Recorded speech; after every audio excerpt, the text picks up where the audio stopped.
ئێوارەی دوێنێ مەلا تەها خدر یەکێک لە پێشمەرگە دێرینەکانی کۆمەڵی ئیسلامی لە ناحیەی خەلیفان لە تەمەنی 74 ساڵیدا بە نەخۆشی کۆچی دوایی کرد و هەر لە گۆڕستانی شارەکەش بە خاک سپێردرا.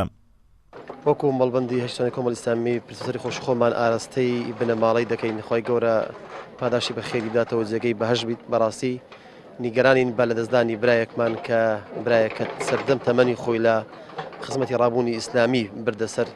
خۆی گەورە بە باشی شادکات و لە گوناهەکانی خۆش بێ و قەڵەمی عەفو سەر و ناوتەوانەکان دابێنێت و خۆی گەورە سێبوریش بڕژینی بەسەر دڵ و دەرونی کە سوکارەکەی.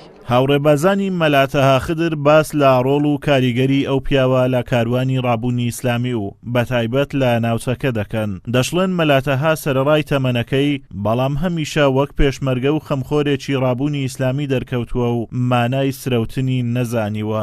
بسم الله الرحمن الرحیم. دیارە خاڵمەلایەکێکە لەو مجاهیدانەی کە لە ڕابوونی ئیسلامی لە سەرەتای بزوتنەوەی ئیسلامی ڕۆڵێکی بەرچاوی بووە و خوازیارین کە خوای گەورە تەبارەک و تەعالا ئەو ماندووبوونەی لێ قبول کرد بێتن و لە هەموو قۆناغ و مەرحەلەکانی کاروانی ئیسلامی مام خاڵمەلادا نەبڕاوە و پێکەوە بووین و پیاوێکی بە شەهامەت و پیاوێکی بە مەوقیف و بەڕاستی ئێمە لەو کاتێدا گەنج بووین کە خاڵمەلا بە ڕیشی سپیەوە لە خزمەتیدا بووین و جێی دڵخۆشی هەمولایەکمان بوون، چونکە لەو کاتێک کە پیاوێکی بەتەمەن دەبینی یان مامۆستایەکت دەبینی کە لە پێشە تۆیان لەگەڵتدا لە سەنگەرەکان و لە کاروانی ئیسلامیدا زۆر جێی دڵخۆشی و جێی دڵنەوایی بوو بۆ ئێمە و لە ئاخیری تەمەنیشی کە بێتاقەت بوو ئەمە شادیەی بۆ دەدەین لە هەموو کۆڕ و کۆبوونەوەیەکی چ لە سۆران دەکرا چ لە خەلیفان دەکرا، خاڵمەلا لە ڕیزی پیشەوە دەبوو، لە پێشەوە دەبوو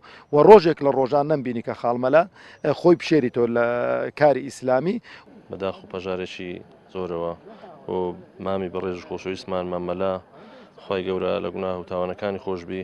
بەڕاستی مامەلا لە تەمەنیەوەی کە بێکەوەی نەماوێکی باشە، مامەلا پیاوێکی مجاهید و دڵسۆز و بەوەفا بۆ کاری ئیسلامی بەحقەت. مەلا تەها خدر لە دایکبووی ساڵی 1943 بووە و لە ساڵی 1991 پەیوەندی بە ڕێزەکانی بزوتنەوەی ئیسلامی پێشوەوە کردووە و لە تیپی شەهید مەلا محەممەدی کونەفلوسە و دواتر لە ساڵی 1998 لە گوندی گۆڕەزەوە کۆز دەکا بۆ ناحیەی سیروان. لەوێ وەک پێشمەرگە لە هێزی سەفینی بزوتنەوەی ئیسلامی دەست بەکار بووە تاکو ساڵی 2001 دواتر لەگەڵ کۆمەڵی ئیسلامی لە هەمان هێز درێژە بە خەبات دەدات تا ساڵی 2003 و دوای موشکبارانکردنی بارەگاکانی کۆمەڵی ئیسلامی دەگەڕێتەوە ناحیەی خەلیفان. ناوبراو تا کۆچی دوایی کرد ئەندامێکی دڵسۆزی کۆمەڵی ئیسلامی بووە لە دەڤەرەکە. ئازادۆمەراوەی کەناڵی ئاسمانی پەیام، ناحیەی خەلیفان.